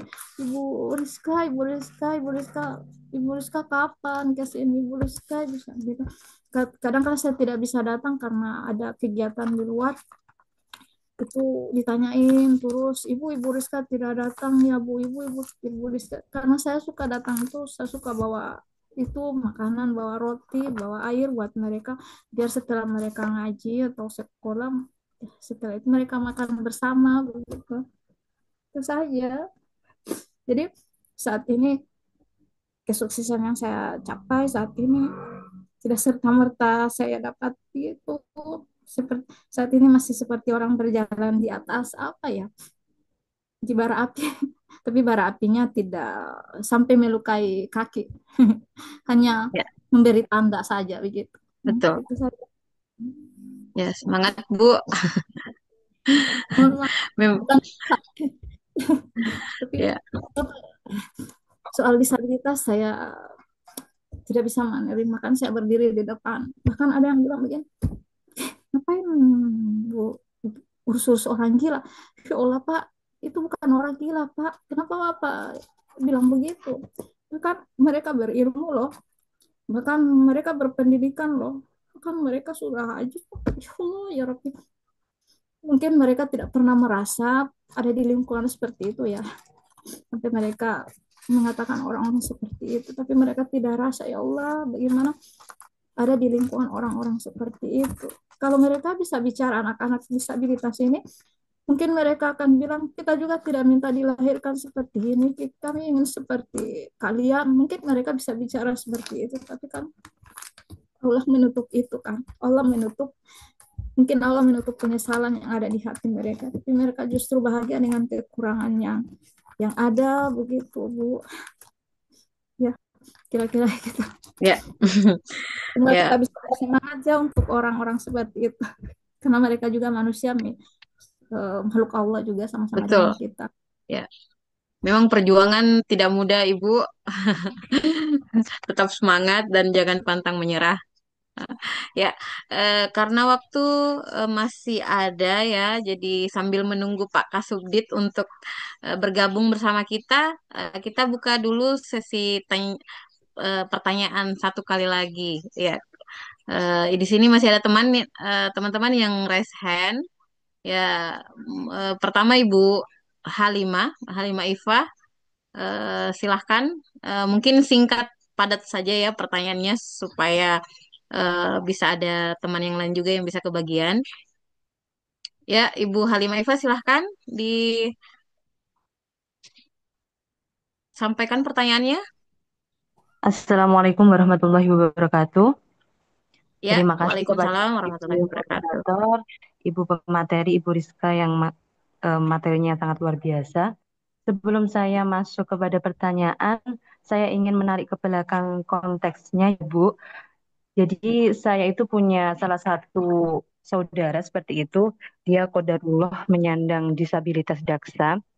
Jadi sekitar 9 tahun yang lalu dia mengalami suatu musibah sehingga salah satu anggota tubuhnya harus diamputasi. Nah, pasca kejadian itu pasti sakitnya kan bukan hanya fisiknya ya Bu ya, batinnya juga bergejolak seperti itu. Nah, pasca kejadian itu juga saya amati pola asuh orang tuanya itu menjadi sangat berbeda. Kalau boleh saya simpulkan, orang tuanya itu seperti memanjakan atau menuruti semua kemauannya gitu. Saya pun juga pernah tanya kepada orang tuanya, kenapa kok pola asuhnya menjadi seperti itu. Kemudian orang tuanya itu menjawab kalau anaknya itu loh udah bisa bertahan sampai sekarang itu sudah sangat luar biasa itu mau melanjutkan hidupnya, mau sekolah bahkan sekarang itu udah kuliah, Bu. Itu sudah hebat sekali gitu kata orang tuanya. Kata orang tuanya juga dia itu bukan hanya cacat fisik tapi batinnya juga. Makanya kita sebagai orang yang normal atau sempurna, kata orang tuanya itu harus selalu mengerti dia seperti itu. Nah, yang saya takutkan dari pola pikir orang tuanya itu akan membentuk mental anaknya itu seperti apa saja kemauannya itu diturutin, bagaimanapun tingkahnya itu dibiarkan oleh orang tuanya dan lain-lain.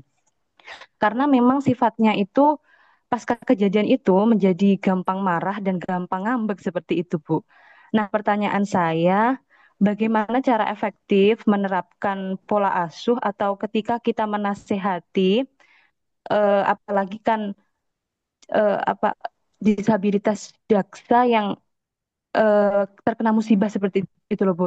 Dulunya normal, sekarang seperti ini berubah 100 hampir hampir berubah drastis seperti itu mempengaruhi Ya, hidupnya gitu. Bagaimana cara efektif menasihati ketika eh, agar apa ya tidak menyinggung seperti itu karena memang batinnya itu gampang tersinggung dan menjadi sangat rentan sekali seperti itu agar agar menasihati itu bisa dari hati ke hati seperti itu. Terima kasih. ya, ya, terima kasih. Wassalamualaikum warahmatullahi wabarakatuh. Waalaikumsalam warahmatullahi wabarakatuh. Ya, satu lagi penanya terakhir kita pada malam hari ini. Kita beralih ke Sulbar, Pak Muhammad Yusran. Eh, Silahkan langsung singkat padat pertanyaannya, karena waktu sudah Ya, singkat seperti ini. Ya, silahkan Pak Muhammad Yusran. ya, baik, terima kasih kepada moderator materi yang sangat luar biasa dari Bu Rizka. Jadi sebelum ke pertanyaan ada sedikit pengantar Ibu. Ini kaitannya dengan difabilitas, penyandang difabilitas ya. Saya punya teman seorang ASN juga di Kemenak di Sulawesi Selatan. Dia itu penyandang difabel juga. Dia lulus ASN itu jalur difabel. Nah, sebelum jadi ASN dia itu apa istilahnya? Dia itu foundernya Topat C yang ada di Sulawesi Selatan sana. dan karena kekurangannya itu akhirnya dari kekurangan itu yang membuat dia kemudian termotivasi untuk produktif, dan bahkan dia bukan hanya fokus kepada kaum-kaum difabel, dia juga fokus terhadap anak-anak di pondok pesantren dan seterusnya. Dan itu yang dia gunakan sehingga dia kemarin baru-baru dari Australia dan seterusnya. Intinya fokus isu-isu terkait difabilitas ini sangat luar biasa, penggeraknya juga sangat luar biasa, dan apalagi di Penyul itu sendiri luar biasa ya. Di Pak Yoward sebelum juga ada yang fokus ke difabel, tahun ini juga ada, dan itu bisa juara, itu sangat luar biasa. Nah, konteksnya pertanyaan saya Ibu, kan tema besar kita hari ini adalah harmoni, spesifik ke toleransi ya, toleransi inklusif bagi penyandang difabel. Nah, yang ingin saya pertanyakan, kira-kira sejauh mana perannya binaan kita khususnya kaum difabel ini di dalam eh, di dalam eh, memberikan misi-misi atau menularkan nilai-nilai toleransi, bukan hanya sesamanya difabel. Nah, jauh dari situ juga kepada masyarakat umum, karena kan mau tidak mau masyarakat umum itu tidak semuanya seperti Ibu Rizka yang bisa menerima kaum difabel ini. Nah, itu yang pertama pertanyaan saya, sejauh mana keterlibatan adik-adik atau anak-anak kita yang kaum difabel ini di dalam misi-misi toleransi itu sendiri yang inklusif tentunya. Kemudian yang kedua, saya penasaran ini Bu. Tadi sempat disinggung metode Al-Baghdadi ya, kalau saya tidak salah ya. Nah, ini kalau bisa itu metode Al-Baghdadi itu maksudnya ini Ibu ada tim khusus yang dibentuk, ada timnya khusus kemudian membentuk sebuah metode, atau ini metodenya sudah ada begitu? Terima kasih. Mungkin itu yang ingin saya tanyakan. Terima kasih. Dan terakhir Bu, semangat. Semangat ya. Jangan mendengarkan bisikan-bisikan cerita-cerita yang tidak luar. Malum Bu, saat ini kan ada namanya netizen. Nah, netizen kan ada yang baik, ada juga yang tidak baik ya. Pinggirkan ini yang tidak baiknya. Tetap semangat, fokus. Oke, siap. Assalamualaikum Ya, warahmatullahi wabarakatuh. oke. Itu dua pertanyaan dari peserta Zoom kita. Mungkin langsung saja dijawab ya, Bu. Dan ini mungkin sesi penanya terakhir ya, sebelum kita menyelesaikan webinar kita pada malam hari ini. Ya, silahkan Ibu Rizka Duduti untuk menjawab pertanyaan dari peserta kita tadi. Ya. Baik, yang pertama ini dari Ibu Halimah. Ya, Ya, Ibu Halimah. Ya, baik. Ya, baik. Seperti yang saya sudah sampaikan di awal ya, anak-anak penyandang disabilitas itu sangat sensitif sekali ya, sangat sensitif sekali, terutama psikologinya. Mereka itu tidak bisa salah, ya. Cepat sekali tersinggung. Kalau mereka bilang tidak mau, tidak mau. Ya. Ya. Itu biarkan beberapa menit, kemudian lihat kondisinya. Kalau sudah mulai enjoy, itu diajak, pasti mereka mau. Itu seperti itu yang saya hadapi. Kemudian bagaimana cara efektif ya untuk menghadapi anak seperti ini yang awalnya tidak dimanjakan, kemudian ketika ada musibah ini kemudian berubah ya pola asuh orang tua. Sebenarnya itu tidak apa-apa sih Bu, justru itu baik, karena berbeda dengan memanjakan anak yang normal ya. Tapi kalau untuk anak ini tidak ya. Justru saya lihat itu anak-anak binaan saya itu didampingi oleh orang tuanya gitu. Apa-apa diminta itu dikasih. Tapi kadangkala itu mereka sampaikan seperti ini. Misalnya ada anak mau minta mainan, dan itu mainan itu misalnya mahal gitu. Dan sementara orang tuanya tidak punya, karena terbiasa dimanjakan, itu bisa disampaikan secara baik ya. Nanti punya uang, anak-anak seperti itu gampang sekali di, dikasih masukan, dinasehati, diajak baik-baik, mudah sekali Bu ya. Nanti disampaikan kalau sudah punya uang, insya Allah kita mengabelikannya ya, seperti itu.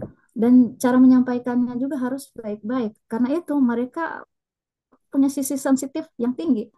Makanya kemarin mereka mau ikut ini, kalau mereka bilang tidak mau, ya udah, tidak usah dipaksa gitu. Biarkan mereka eh, dengan mood sendiri datang belajar, dan itu sering saya temui ya seperti itu. Nah, yang kedua ini Pak Muhammad Yusran, ya kira-kira sejauh mana perannya difabel untuk memberikannya misi-misi nilai toleransi itu. Mereka diajarkan, kita kasih contoh dulu ya. Ini cara berbuat baik seperti ini ya, dengan orang lain seperti ini. Kemudian kita suruh mereka praktek seperti yang saya lakukan ya.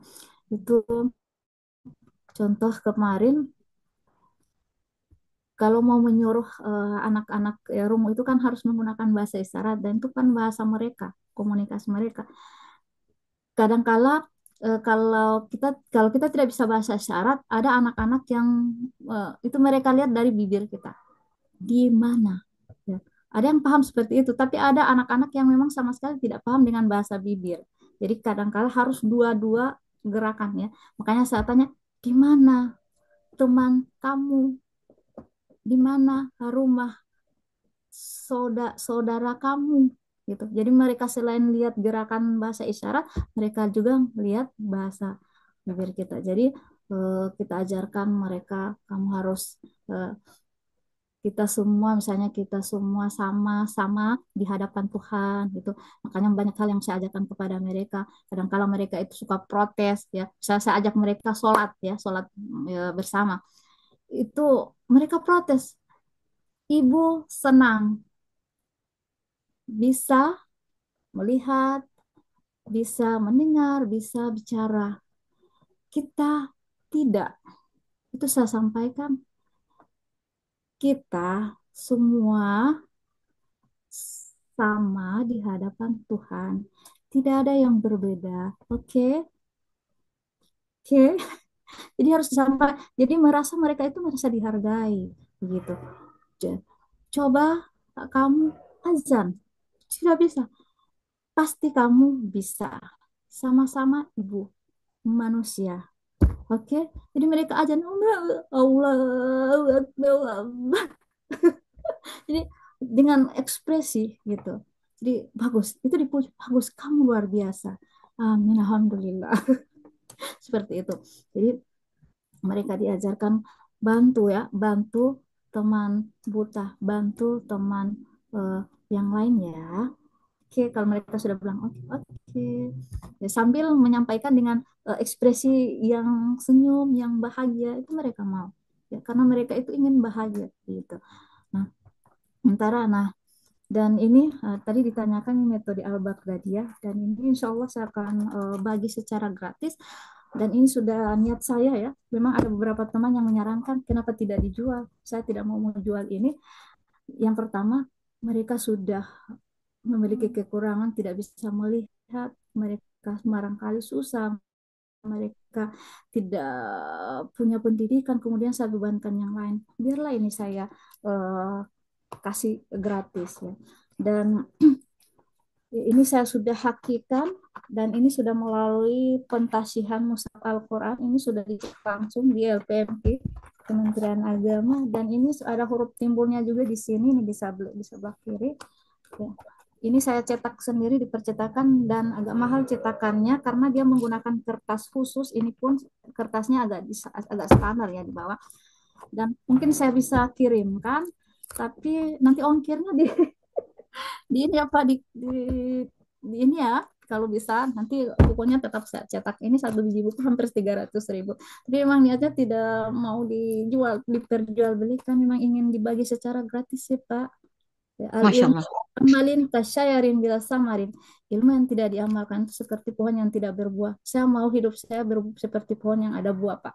Kalau pohon yang ada buah, siapapun bisa makan gitu. Dan hari ini artinya eh, ini bukan bisnis, ini bukan bisnis loh Bu. Kalaupun ini bisnis, sisakan loh untuk akhirat. Prinsip saya seperti itu. Jadi ini namanya metode Al-Baghdadiyah dan ini sudah lengkap di sini. Di sini ada pedoman membaca huruf Al-Quran Braille, ada tanda bacanya juga, ada mat, dan ada di belakang ini ada lam samsiah dan lam kamariah. Jadi kalau sudah menguasai buku ini, insya Allah di Al-Quran Braille sudah bisa. Nah, jadi ini bisa diraba seperti ini. Jadi kita orang normal juga, kalau kita istilah kita untuk netra itu teman awas. Tapi kalau untuk rungu, teman seperti kita yang normal itu teman dengar, gitu. Teman dengar. Jadi ada istilah. Jadi itu Quran apa Bu? Itu Quran awas. Itu Qurannya artinya itu Quran kita normal yang bisa baca, gitu. Itu Quran apa itu? Itu Quran untuk teman dengar.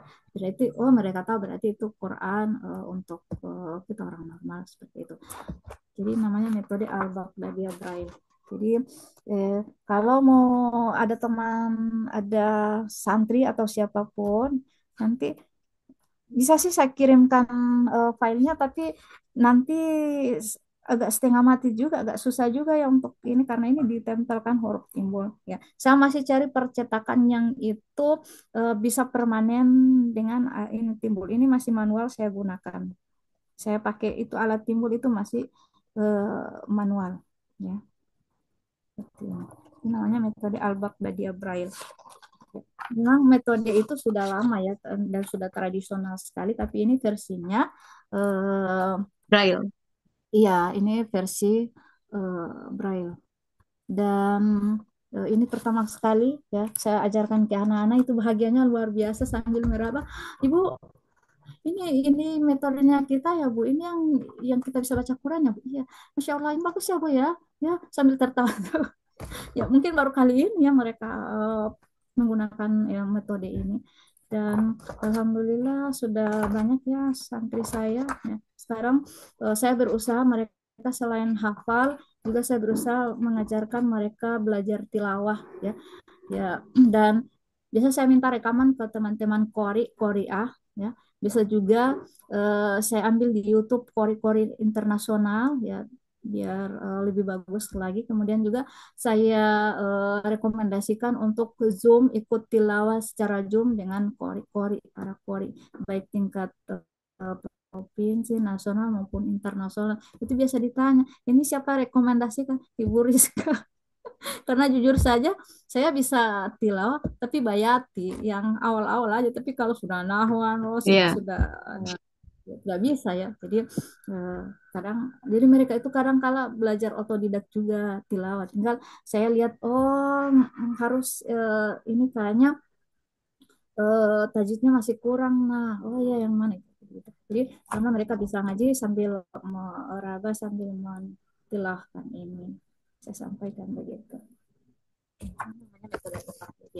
Nanti kalau berminat nanti japri saja nomornya saya Pak. Nanti saya kirimkan secara gratis. Nanti ongkirnya mungkin ditanggung. cuma berapa? Ya. Oh, saya bagi secara gratis karena naif sekali buat saya, bukan Bang Naif ya. Hadir.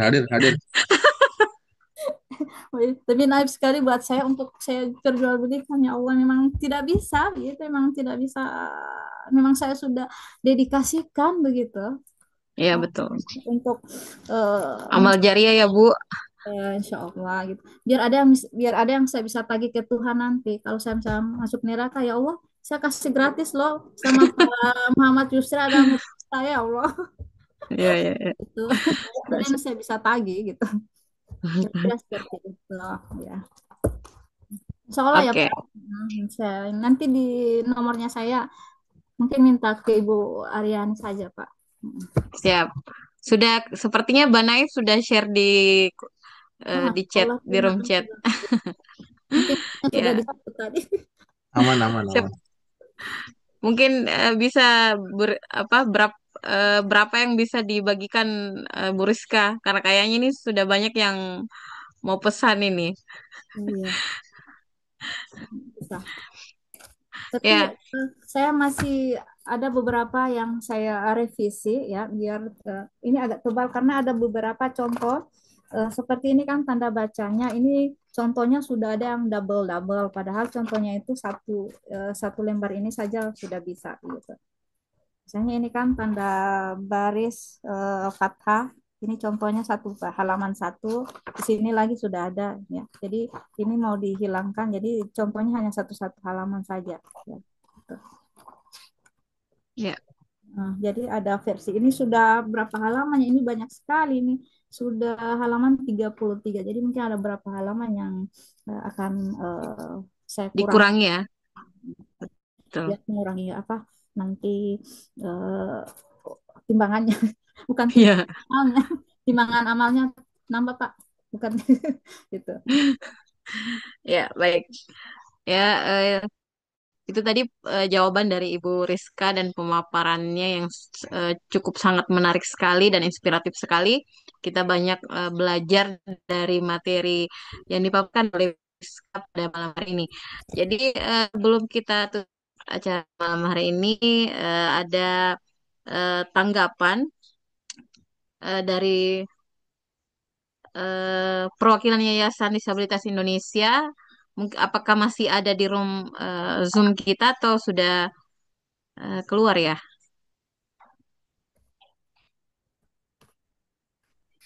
Mungkin sudah keluar ya. Pak Irfan tadi sempat Pak Irfan yang dari Yayasan Disabilitas Mandiri Indonesia bergabung bersama kita, namun sepertinya sudah meninggalkan ruang Zoom. Eh, ya, Alhamdulillah karena Pak Irfan dari Yayasan Disabilitas Mandiri Indonesia ini memberikan apresiasi kepada kegiatan kita pada malam hari ini. Ya, Alhamdulillah. Mungkin satu dan lain hal, beliau sudah tidak bergabung bersama kita pada malam hari ini. Namun, eh, bagaimana Pak Naif, apa Pak Kasubdit? eh,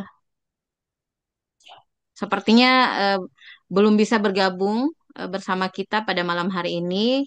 Ada satu lain hal, beliau ada kegiatan yang mungkin susah untuk ditinggalkan. Jadi, dengan berakhirnya pertanyaan dan diskusi kita pada malam hari ini, maka berakhir pula acara webinar kita. Ya, sebelum kita akhiri, kita dengarkan dulu closing statement dari narsum kita, Ibu Rizka Duduti, untuk memberikan closing statementnya. Ya, silahkan Ibu Rizka Duduti. Ya, terima kasih Ibu Andi. Ya, terima kasih teman-teman semua. Insya Allah kita tetap istiqomah di jalan Allah untuk tetap berjuang. Ya. Terakhir dari saya,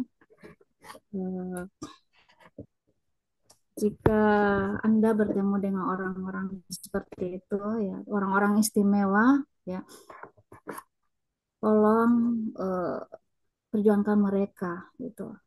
Tolong bersama mereka. Gitu. Mereka juga perlu dimanusiakan. Itu aja.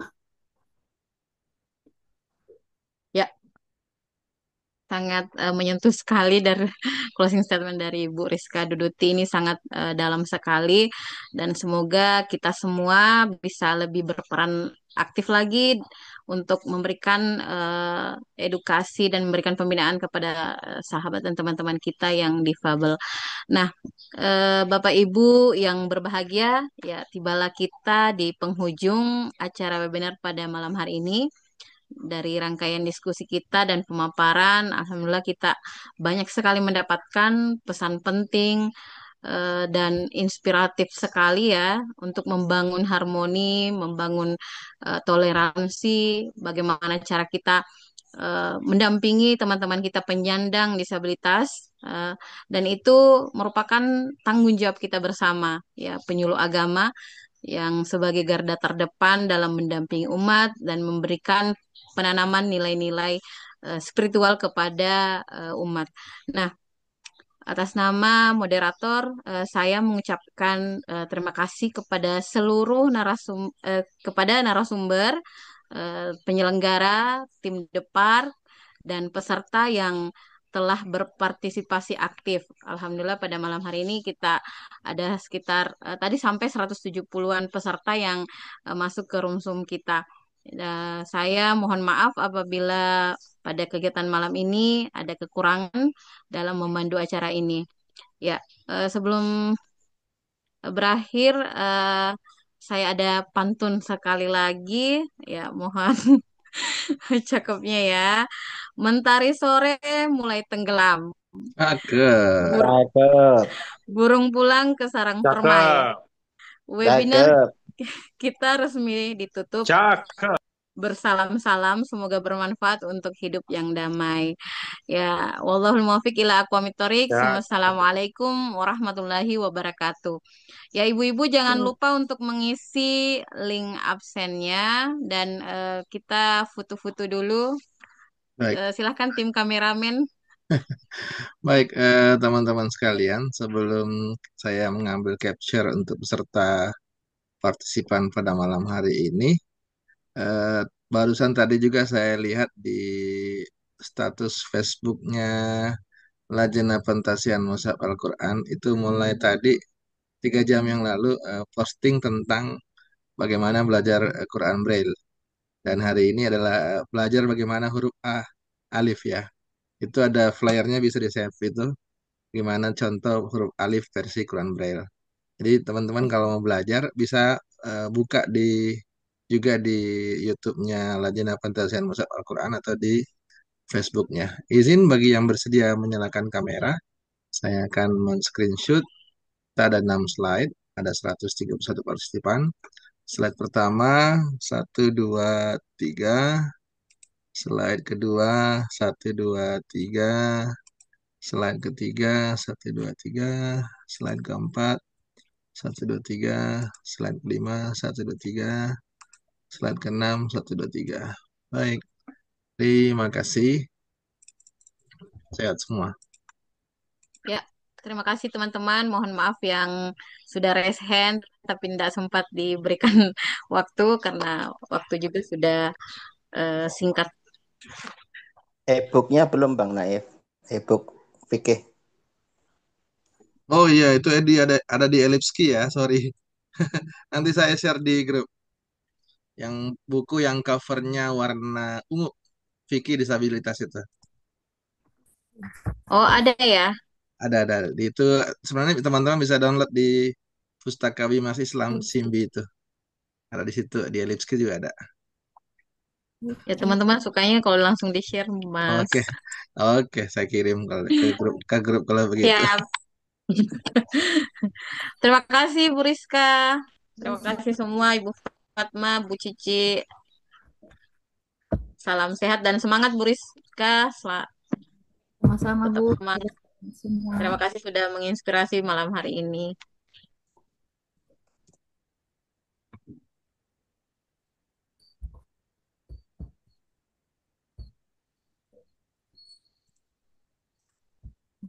Turun.